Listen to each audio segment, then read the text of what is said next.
آسان ناظرین کرام، 17 مئی کی صبح خوش آمدید کہتے ہیں۔ مئی کا مہینہ تو اب آدھا گزر گیا، جب آدھا گزرتا ہے ہم کہتے ہیں سارا گزر گیا۔ پھر اگر کچھ خاص بڑا واقعہ نہ ہو تو ہم کہتے ہیں خوش اسلوبی سے گزر گیا ہے۔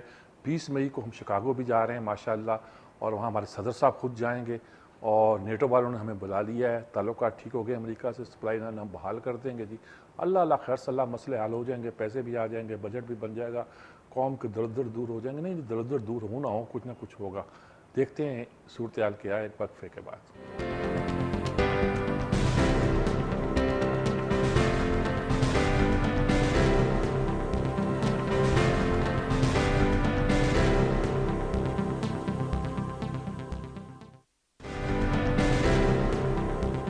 جی ناظرین کرام، بہت ساری خبریں ہیں۔ ایک تو خیر بڑی خبر تو ہمارے یہاں آ کر ایک ہی چل رہی ہے۔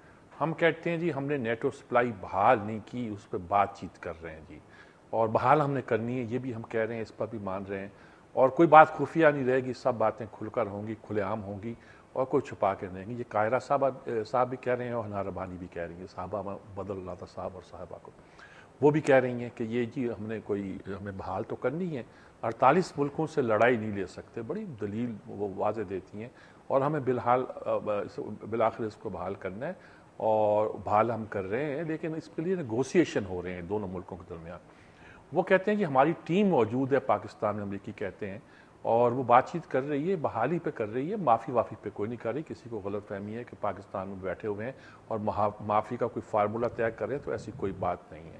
اور ساتھ ہی یہ بھی خبر انہوں نے دے دی ہے کہ جو بات چیت ہماری پاکستان اور نیٹو کی طے ہوئی ہے، اس بات چیت کے ہم مندرجات بتا نہیں سکتے، تفصیل بتا نہیں سکتے، اور گویا ان کے خیال میں بہت سی باتیں طے ہو چکی ہیں جن کی تفصیل نہیں بتائی جا سکتی۔ ہمارے ہاں یہ کہا گیا ہے کہ ابھی تو بات چیت ہو رہی ہے، جب طے ہوگا تو ہم اس پر گفتگو کریں گے۔ یہ ایک عجیب کنفیوژن ہم نے کریٹ کر دیا ہے۔ اس کا مقصد کیا ہے؟ مقصد یہ ہے کہ کوئی بھی اس کو اون کرنا نہیں چاہتا، عوام کے خوف سے، عوام کے ڈر سے۔ ہم نے اتنا ہائپ کریٹ کر دیا، دیکھیں جی سپلائی جا رہی تھی نا نیٹو کی، ہم نے پروٹیسٹ کیا، ہائپ کریٹ کیا، سپلائی بند کر دی، 6 مہینے سے بند رکھی ہوئی ہے جی، اور ہم نے کہا مر جائیں گے، ہمارے پاؤں پڑ کے کریں گے، انہوں نے نہیں کیا، فرض کیا۔ اب کیا کریں جی؟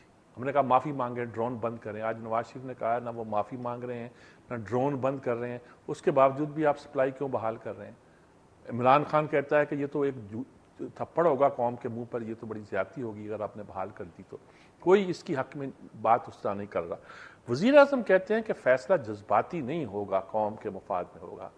صاف مطلب یہ ہے کہ یہ جذباتی فیصلہ ہے کہ سپلائی بند رکھی جائے، قوم کے مفاد میں البتہ یہ ہے کہ سپلائی بحال کی جائے۔ اور سپلائی یہ قوم کا مفاد کیا ہے؟ قوم کا مفاد یہ ہے کہ امریکہ ہم سے خوش ہو جائے گا، قوم کا مفاد یہ ہے کہ ہماری جو ایڈ بند ہوئی ہے وہ آ جائے گی۔ ایڈ نہیں ہے وہ، تو ہم نے پیسے دینے ہمارے، انہوں نے ہم نے جو خدمات انجام دی تھیں، سروسز دی تھیں، وہ واپس کرنی، وہ ان کو پیسے دینے، وہ بل پہ نقرے کر رہے ہیں، شکایتیں کر رہے ہیں، کچھ کہہ رہے ہیں کہ ہم نے جی منرل واٹر کے پیسے زیادہ مانگ لیے تھے، خود تو نیپیز کے پیسے بھی لیتے ہیں، ہمارے منرل واٹر کے پیسوں پہ اعتراض کر دیتے ہیں۔ خیر اس پہ کچھ شکایات ان کو تھیں، اور بہرحال وہ پیسے انہوں نے جو دینے تھے، جتنے بھی دینے تھے ان کے حساب سے، وہ بھی نہیں دے رہے تھے۔ تو ہمارے وزیر خزانہ نے کہا تھا کہ اس کے بغیر تو ہمارا بجٹ نہیں بنے گا۔ تو اس پوری صورتحال میں انہوں نے شکاگو میں آنے کی دعوت دی ہے۔ ہمارا اصرار ہے کہ غیر مشروط دی ہے، انہوں نے بھی غیر مشروطی کہا ہوگا، اور ہمارا یہ بھی اصرار ہے کہ ہم اس پر ابھی مذاکرات کر رہے ہیں، اور ہنا ربانی خان نے اس کی وضاحت کی ہے کہ بھئی پارلیمانی کمیٹی کے فیصلے کے خلاف نہیں ہے۔ انہوں نے نیگوسیشن کرنے کے لیے کہا تھا جس میں کوئی لیتھل سپلائی، مہلک ہتھیار نہ جس پہ لے جایا جائے۔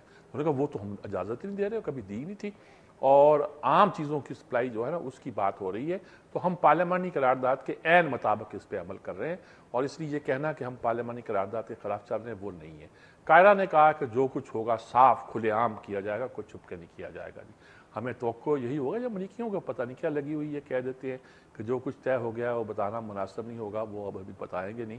تو بہرحال معاملات اندر سے بہت طے ہیں ایسے، کیونکہ وہاں تو ایک بل آ گیا تھا نا، کمیٹی نے پیش کر دیا کہ پاکستان کی جو سپورٹ فنڈ کے پیسے وہ بھی روک لی جائیں۔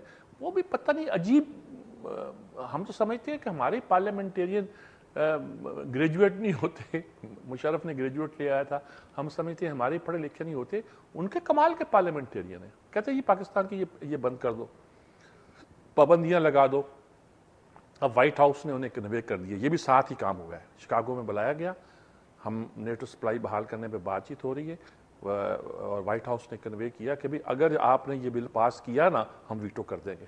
اب پاکستان ہمارا دوست ہے تو ہم اس کی امداد بند کرنے کی بات کرتے ہو، ہم مصیبت میں پھیلاتے ہو، ہمارا الائی ہے، اتحادی ہے، نہیں ہو سکتا۔ تو یہ سارے انڈیکیشن ابھی جو 2 دن پہلے ڈیفرنٹ تھے، ہلیری کلنٹن وہاں کہہ رہی تھی کہ ہمارا پیارا دوست امریکہ اور دوسرے لوگوں کو بچانے کے لیے، وہ سمارٹ بن سے بچانے کے لیے ہمیں بہت کچھ کرنا پڑے گا، اور وہ کہتی تھی کہ یہاں آ کے کہ ہم مل کر مشترکہ ٹارگٹ پر کارروائی کر سکتے ہیں، یعنی کہ حافظ سعید کے خلاف یہ ہمارا مشترکہ ٹارگٹ ہوگا۔ ایمن الزواری پاکستان میں ہے، یعنی پاکستان کو ٹارگٹ کرنے کی بات وہ انڈیا میں بیٹھ کے کر رہی تھی۔ وہ ساری فضا بدل گئی ہے، وہ تو چپ کر گئی ہیں۔ جان کیری کہہ رہے تھے پاکستان کرے ورنہ ہم کریں گے، اب سب گڈی گڈی ہو رہا ہے، سب اچھا ہو رہا ہے، اور یہ سب غیر مشروط ہو رہا ہے۔ ہماری ڈپلومیسی کی بڑی کامیابی ہوگی، یا ہم سے ڈر گئے ہوں گے، ظاہر ہے پاؤں پڑ گئے ہوں گے، ہمارے کہا ہوگا کہ جلدی سے بحال کر دو بھائی، گزارا نہیں ہوگا۔ بہرحال یہ سارا نقشہ ہے۔ اچھا، میں یہ نہیں کہہ رہا کہ بحال ہونی چاہیے کہ نہیں ہونی چاہیے، میں اس بحث میں پڑھتا ہی نہیں ہوں۔ یہ ایک پبلک ڈبیٹ ہے، پبلک کے انٹرسٹ میں سینٹیمنٹس پھیلانے والے اور سینٹیمنٹس کو دبانے والے سب موجود ہیں۔ پبلک فیصلہ کرے کہ اسے کیا کرنا ہے، حکومت کا ایگزیکٹو کو فیصلہ کرنا ہے، بہرحال اس کو اپنے رسک لینے ہیں، اگر غیر جذباتی نہیں، ان پاپولر بھی فیصلے کرنے پڑے تو کرے۔ وزیر اعظم ایک اور بات پہ خوش ہو گئے، وہ ہوئے چودھری نثار کی طرف سے ان کو وہ گئے کہ بھئی یہ جو آپ نے بھیجے ہیں نام یہ درست نہیں ہے، یہ 5 ہیں، ہم علی احمد کرد کا نام تھا، اسلم ناصر زاہد کا نام تھا، ناصر اسلم زاہد، یہ 3 نام ہمیشہ میں کنفیوز کرتا ہوں، جس کے بھی ہوتے ہیں، بڑے دوستوں کے بھی ہوتے ہیں تو بڑے کنفیوز کرتا ہوں۔ فخر الدین جی ابراہیم کا نام ہے جی، اور شاید فخر الدین جی ابراہیم کے علاوہ 5 نام ہیں جی، 2 نام بڑے، اور ہاں شفیع الرحمان صاحب کا نام ہے، سردار رضا خان کا نام ہے، یہ بڑے رناؤنڈ ججز سب انہوں کے نام دے دیے انہوں نے کہ اچھا بھائی ان 5 میں سے چن لیں آپ۔ اچھا بڑا مشکل ہے، آپ وہ کہیں جی فخر الدین جی ابراہیم کو نہیں چنتے، یہ الگ بات ہے، فخر الدین جی ابراہیم سے کہہ دیں بھائی میری صحت اجازت نہیں دیتی، میں اس کام میں نہیں پڑتا، لیکن قومی علی احمد کرد کو تو خیر کون بیچارے کچھ چنیں گے، وہ تو مصیبت ڈال دیں گے سب کے لیے، لیکن بہرحال یہ نام بڑے ان کی طرف سے بھی اب آگے ہیں۔ اور ایک بات انہوں نے اور بھی کہہ دی، وہ نام دیے نا تو وزیر اعظم کہتے ہیں کہ اب تو نون لیگ نے مجھے وزیر اعظم مان لیا ہے، ورنہ یہ نام کیوں بھیجتے میرے پاس۔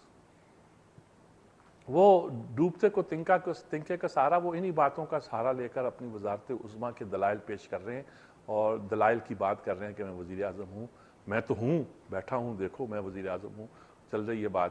خیر یہ جو نام پیش کرنے کی ایک کہانی ہے، یہ بھی دلچسپ ہے۔ اس میں جو کمیٹی ایک بنی ہے پارلیمنٹری، اس میں 12 رکن ہوتے ہیں، 6 اپوزیشن کی طرف سے جو ارکان نامزد کیے گئے تھے اس میں سے عبدالغفور حیدری صاحب بھی تھے، یہ جے یو آئی کے ہیں۔ اچھا انہوں نے اب مسئلہ آ گیا کہ خورشید شاہ چیئرمین الیکٹ ہونا تھا، ووٹنگ کرا لو، انہوں نے تہمینہ دولتانہ کھڑی کر دی، دونوں کے ووٹ برابر آتے تو ٹاس ہوتی یا جو بھی طریقہ کار ہوتا۔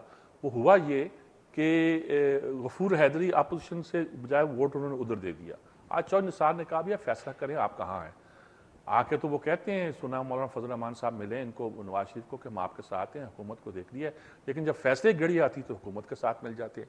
دیکھیے مولانا فضل الرحمان کا بھی دوسرا امتحان ہے، ایک تو آج کل ان کی گڈی چڑھی ہوئی ہے، بہت سے لوگ جو ان کے مخالف بھی ہیں وہ یہ کہتے ہیں کہ وہ ایک پولیٹیشین ہے اور پاکستان کے محدود چند پولیٹیشین میں سے ہیں جو نواز نصر اللہ کا رول اختیار کر سکتے ہیں اور لے سکتے ہیں۔ دوسری طرف یہ بھی کہا جا سکتا ہے کہ نواز نصر اللہ تو لوگوں کو اکٹھا کرتے تھے تحریک چلانے کے لیے، یہ اکٹھا کرتے ہیں تحریک کو ڈیفیوز کرنے کے لیے۔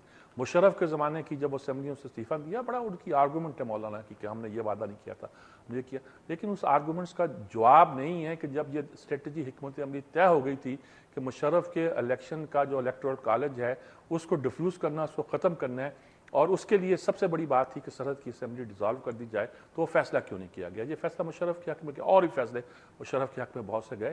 تو یہ الزام اگر اب مولانا فضل الرحمان نے آپ کے سر سے اٹھانا ہے کہ وہ حکومت کے نہیں ہیں، تو یہی موقع ہے، پھر اس کے بعد کوئی بات ان کی مانے گا نہیں، کم از کم کہ وہ اپوزیشن کے لوگ ہیں، لوگوں میں شامل ہیں، حکومت کے ساتھ نہیں ہے جی۔ بہرحال اچھا سپریم کورٹ تو جناب انہوں نے وہ اس مقدمے کا فیصلہ سنا دیا ہے، وہ اسٹیل مل میں جو کرپشن ہوئی تھی کچھ 26 ارب روپے کی، وہ فیصلہ انہوں نے محفوظ رکھا ہوا تھا، وہ سنا دیا۔ انہوں نے کہا جی اب یہ انکوائری جو رپورٹ جو پیش کی ہے FI نے غلط کی ہے اور یہ رپورٹ دی جائے، اس کو نیب کے سپرد کی جائے۔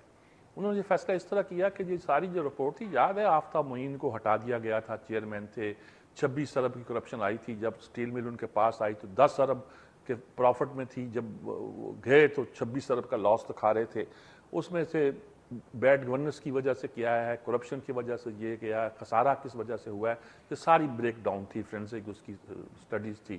لیکن غالباً سپریم کورٹ کا خیال ہے کہ ایف آئی اے نے باتوں کو چھپانے کی کوشش کی ہے.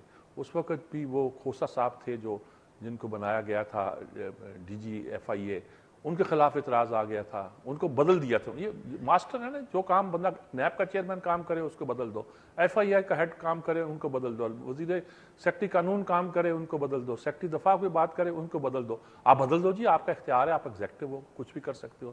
تو چنانچہ بڑی سختی کے ساتھ انہوں نے کارروائی اس طرف منتقل کی ہے. اس سے بڑے انہوں نے کہا کہ رحمان ملک صاحب یہ بیچ میں دخل اندازی دیتے ہیں، آرڈرز پورے اس پہ عمل درآمد نہیں کرنے دیتے، ان کے خلاف شو کاز نوٹس دیا جائے کنٹمپٹ آف کورٹ کا. پہلے ایک کنٹمپٹ آف کورٹ میں نہیں، کسی اور مقدمے میں غالباً ان کو سزا ہوئی تھی، زرداری صاحب نے کھڑے کھڑے معاف کر دی تھی. کتنی معاف کریں گے؟ اگر یہی چلتا رہا تو ایک نئی کہانی شروع ہو جائے گی. ان کی دوہری شہریت کا مسئلہ بھی کھڑا ہو گیا ہے، اور وہ کیا حسینہ کہانی کی جو وائف ہیں اصفہانی، ان کے بارے میں بھی یہ آیا ہے، اور وہ ثبوت ابھی کسی نے پیش نہیں کیے. بہرحال یہ اب قانونی لڑائی ہے جو لمبی چلتی ہے، اور اسی حوالے سے بات پتہ چلے گا کہ کیا شکل بنتی ہے کیا نہیں بنتی ہے. جی دوسرا کیس بھی تھا، وہ اسلم بیگ صاحب نے کہہ دیا تھا کہ مجھے تو پتہ نہیں تھا، آئی ایس آئی نے پیسے بانٹے، اسد درانی بانٹتا تھا، انہوں نے اکاؤنٹ رکھے ہوئے تھے، اور وہ جو ہے جواب دے تو وہ صدر کو، تو صدر کے حکام پہ بانٹتے تھے. اسد درانی نے جوابی دعویٰ دائر کیا کہ صاحب ایسی بات نہیں ہے، ہم تینوں سروسز چیف اور وزیر اعظم کو جواب دہ ہوتے ہیں، لیکن آرمی چیف کا چونکہ اثر زیادہ ہوتا ہے تو اس پر جواب دہ ہوتے ہیں. پیسے میں نے انہی کے کہنے پہ بانٹے ہیں سیاستدانوں میں، اور مختلف اکاؤنٹ ہم نے کھولے ہوئے تھے، مختلف لوگوں کے نام پہ عارضی اکاؤنٹ کھولے تھے، انہی کے ذریعے سے یہ ٹرانزیکشن ہوئی ہے.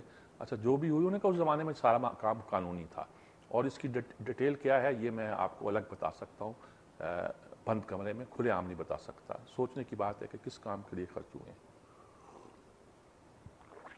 بنگلہ دیش سے یہ خبریں آتی نہیں ہیں کہ یہ پیسے وہاں استعمال ہوئے ہیں. پتہ نہیں، یعنی کہ اندر خانے کہانی کیا ہے، ہم کچھ بھی کہتے ہیں تو قوم کے مفاد میں نہیں ہوتا، وطن کے مفاد میں نہیں ہوتا، چپ بھی رہنا پڑتا ہے. لیکن اب باتیں اچھلنے لگی ہیں تو وہ اچھلیں گی بھی. اور اچھا، اب نواز شریف صاحب سندھ میں ہیں جی، وہ بڑے دھڑلے سے لگے ہوئے ہیں اور کہتے ہیں سندھ کارڈ ختم ہو گیا تمہارا. بھائی ختم، اب پاکستان کارڈ چلے گا، اور سندھ کارڈ میں تو کریڈٹ نہیں رہا. ہوتا نا آپ کا بیلنس ہی رہتا موبائل میں، اور کبھی کبھی آپ کے کریڈٹ کارڈ کی لمٹ ہوتی ہے، اس کو آپ کراس کر جاتے ہو تو پھر کریڈٹ نہیں رہتا. انہوں نے کہا وہ کریڈٹ نہیں رہا اس کا. اچھا، نواز شریف نے اچھا فکرہ، لائٹ ہارٹیڈ، لائٹ موڈ میں فکرہ کہا ہے، لائٹ وین میں مزے کا فکر ہے جی. بہرحال جی، ایک اور بھی جان مکین کا جو نائب صدر تھے اور ریپبلکن، وہ انہوں نے کہا جی یہ بات غلط ہے کہ پاکستان ایک ناکام ریاست ہے، اور پریسنل امینڈمنٹ پاس کرنا، یعنی پاکستان پر پابندیاں لگانا 90s میں، یہ ہماری غلطی تھی، ہمیں ماننا چاہیے. ہم نے پاکستان کو ڈمپ کیا تھا، اس زمانے میں پابندی لگی تھی نا ہم پر. یہ پورا جس کو جو ہم جمہوری دور کہتے ہیں یہ پابندیوں میں گزرا ہے ہمارا. پہلی پابندیاں جا کے اٹھی ہیں، 80 دھماکہ کیا تو مزید پابندیاں لگی ہیں، اور مشرف آیا تو دونوں ہی پابندیاں، نہ جمہوریت کا فکر نہ 80 دھماکے کا فکر، ایستا ایستا اٹھ گئی جی. اور ہم سکھی ہو کے بیٹھ گئے. آئی ایم ایف نے بھی ری شیڈول کر دیے قرضے ہمارے. پتہ تو چلے نا بھائی آپ کس وجہ، اگر آپ چمچہ گیری کرنے کی وجہ سے اس کام کے پیسے ہمیں ملتے ہیں تو بھائی وہ کر لیا کریں. پتہ تو چل جائے نا کہ ہمیں پیسے ملتے کس چیز کے ہیں. ہم سمجھتے ہیں ہمارا حق ملتا ہے، پتہ چلتا ہے کہ وہ کچھ اور کہانی نکلتی ہے. گلبدین حکمت جار کا جو انٹرویو ہے نئی بات میں، جس میں انہوں نے کہا ہے کہ صاحب ہم افغانستان کو تقسیم کرنا چاہتا ہے امریکہ، اس نے فیصلہ کر لیا ہے اور یہ ہم ہونے نہیں دیں گے وغیرہ وغیرہ جی. بجلی کے نرخ مہنگے زیادہ ہونے کا نوٹیفکیشن جاری کر دیا ہے. بھائی بعض اخباروں میں تو 2 روپے 12 پیسے لکھا ہوا ہے، اور اس پہ یہ بھی بتایا کہ صنعتی کیا ہے، زرعی کیا ہے، اور عام طور پر ایک 25 کا قصہ ہے، وہ ایک 25 آ رہا ہے. پہلے نرخ بڑھا دیے گئے ہیں، پتہ چل جائے گا لوگوں کو اس کے کیا اثرات ہیں اور کس حد تک اثرات اس کے پھیلتے ہیں اور پڑتے ہیں. یہی خبریں ہیں جی. کوئی ایک آدھ کوئی اور بھی ہوگی اس طرح کی خبریں ہیں جی، ڈپریسنگ خبریں. بہرحال اسی کے ساتھ لیتے ہیں وقفہ، وقفے کے بعد